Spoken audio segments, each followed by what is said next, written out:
Hey, what's going on? So this is lesson number 2 for natural selection. We're going to talk a little bit more about Darwin today. We lost our partner. It's okay. It's a little over his head anyways. So what did Darwin observe? Right. So he traveled around the world on the HMS Beagle. He saw all this biodiversity out there. So he saw huge amounts of biodiversity out there. And he collected a lot of specimens. He collected specimens that were once living, right? So plants and animals that he found. He also collected fossils, right? Fossils are organisms that were locked up in sediment and preserved. So they might have been from a species that still exists or a species that has died. And those are really, really strong pieces of evidence for Darwin as well. It's kind of like this record of life. So fossils play a major role with Darwin's thinking. So fossils prove that there are lots of living things that have gone extinct, especially for the ones obviously that aren't around anymore. And we estimate that 99.9% of the species that have ever existed are already gone. They've already gone extinct. So we're that 0.1%, which is kind of crazy. Okay. He saw that organisms were uniquely suited for their environments. Right. If you look at the body plan of a sea turtle, right, you can see that its flippers make it uniquely suited to swim in the ocean. Right. And if you look at the body plan of a giant tortoise, like one of Darwin's giant tortoises, big, huge tortoise with kind of more club feet, they wouldn't do well in the ocean. So their bodies have changed to kind of fit the environments in which they live. And those are called adaptations. So adaptations, often we think of the physical ones first, but there are also behavioral adaptations that can play a role as well. So a behavioral adaptation would be just kind of how an organism acts or how an organism behaves. So if you think of like a troop of chimpanzees in the forest, they've kind of learned behaviors to protect their troop, the group of chimpanzees, right? They'll have ones that kind of look out. If they see a predator or something dangerous in the environment, they'll start screeching to each other and communicating with each other. That's like a behavioral adaptation. Behavioral adaptations are also can be very simplistic, right? It's simply, I can have a bacteria that's like a photosynthetic bacteria, so undergoes photosynthesis, and it might have sense, it can sense light. So therefore its behavior is if there's light on one side, the bacteria might move towards that light. That's just a behavioral adaptation. It's going to make it more fit because it's photosynthetic. The closer you are to light, the more photosynthesis takes place. So behavior is also an adaptation as well.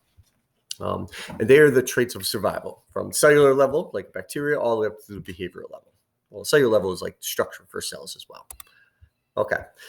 Fitness adaptation. Darwin used the term fitness to describe the ability of organisms to survive and reproduce. So we think of fitness, sometimes we think of, it must be the biggest and the strongest. It's not the biggest and the strongest. Fitness is simply an organism's ability to survive and reproduce. That is it, right?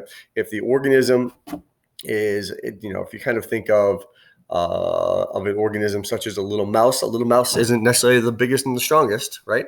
But their ability to hide, to sneak into corners, they're small, right? They're very good at surviving and reproducing. So a mouse can have good strong fitness. An organism's evolutionary fitness is its success in passing genes to the next generation. It is not just about survival, it's also passing on your genes. So just surviving isn't key. It's also surviving and reproducing. So an organism that survives and has just a couple offspring compared to an organism that survives and has numerous offspring, that the organism with numerous offspring is going to be considered more fit. Okay. So the more offspring an organism had, like we just said, is more fit. And adaptation is any genetically controlled trait that increases an individual's ability to pass along copies of its genes. Adaptations increase fitness. They go hand in hand, right? If I have an adaptation, right, that makes me a better competitor, right, in order to survive, in order to reproduce, that adaptation is increasing my fitness. They go hand in hand. Okay. So when Darwin was traveling around, right, and Darwin learned the most from the Beagle's visit to the Galapagos Islands. So he saw all these different places, but the Galapagos Islands were fairly unique. They were small islands They were fairly close to each other, but they were dramatically different from each other. Some had kind of more tropical beach, and jungle type ecosystems. Some were a little bit more rocky. Some of them had taller mountainous type structures. Some of them were very flat. So there was a lot of ecosystem diversity in the Galapagos Islands. They were dramatically different from each other, even though they were close to each other.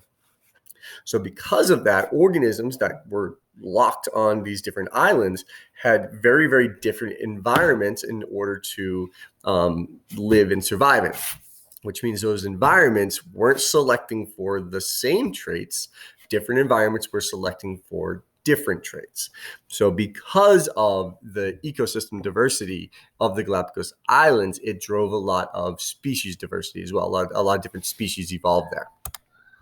Right. So here's kind of the Galapagos Islands. It's off of Ecuador, right? And we have all these different islands, and they're dramatically different from each other in terms of what they look like in their environments.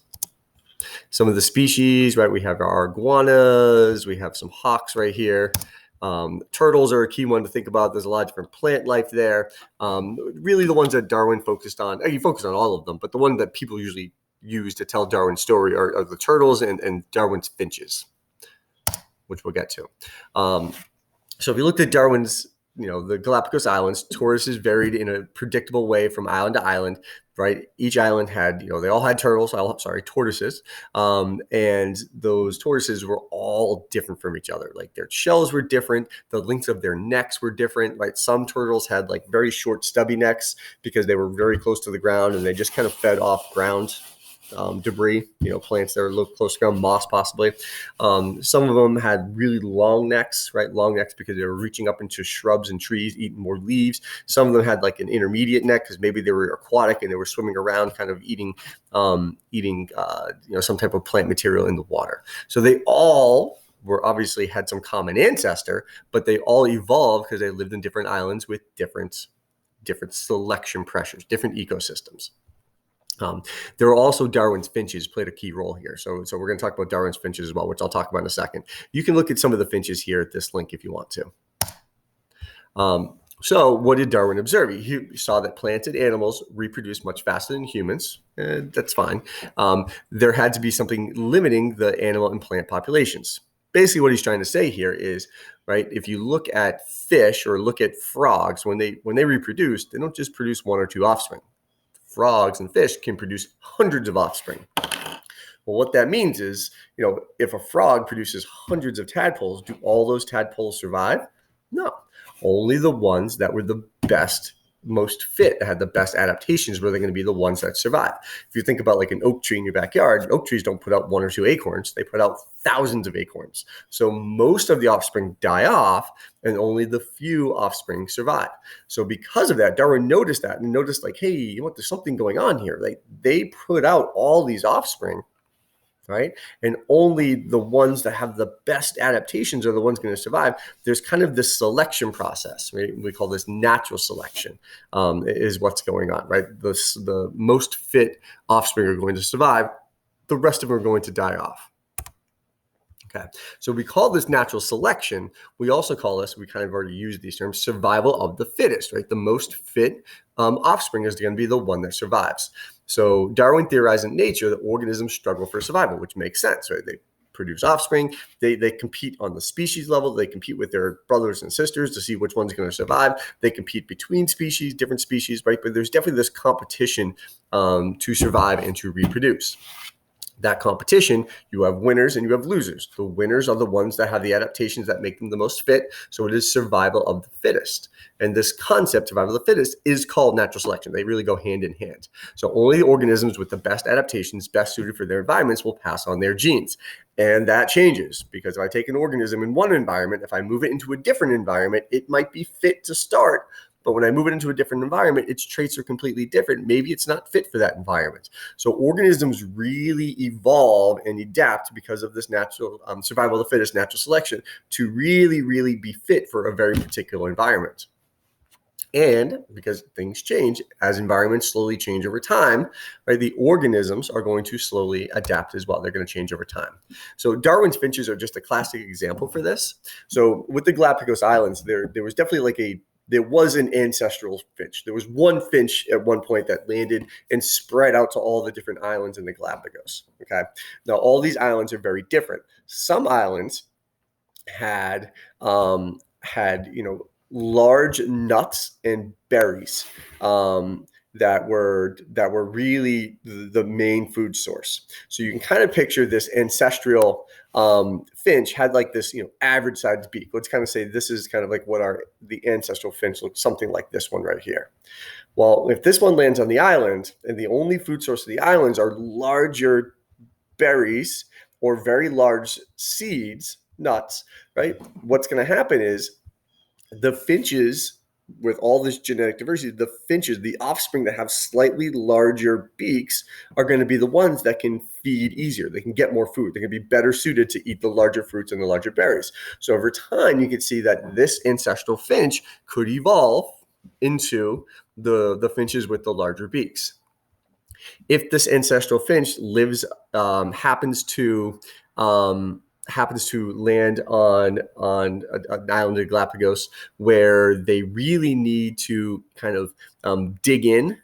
They had to probe to kind of eat insects, things like that, right? So this beak's not going to be very good for digging into little holes, right? You're going to need something that's a little longer and a little narrower. So if this ancestral finch were to land on a different island with a different food source, having like to eat ants out of like a log or something like that, right? You could see that the selection pressure could select for their beak to become a little bit narrower and sharper. In any case, Darwin's finches really show a great evidence of the power of natural selection, how organisms will adapt to fit the environments that they live in. And often food supplies play a major role in this, but there can be a lot of different selection pressures as well. Hope that helped, and I will talk to you later. Thank you.